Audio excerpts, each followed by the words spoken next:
Sinubukan ko nga yung napanood ko dito sa Facebook na yung tubig sa dagat daw ay magiging asin.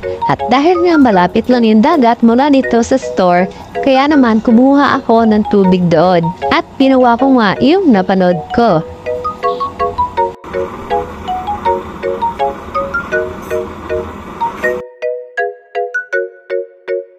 Unti-unti na nga pong natutuyo yung tubig.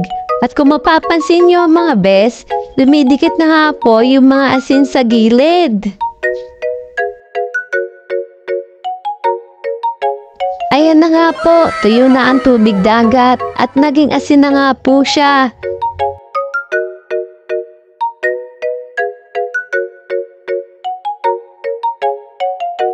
Kinayod ko na nga po para mas makita natin na tunay na asin nga po mga bes ang tubig sa dagat. Ayan, pino na nga po siya. Nakaka-amaze nga po dahil sa buong buhay ko, mayan ko lang nagawa ito dahil nga malapit lang po ang dagat dito sa amin. At ayan nga, susubukan ko nga pong tikman.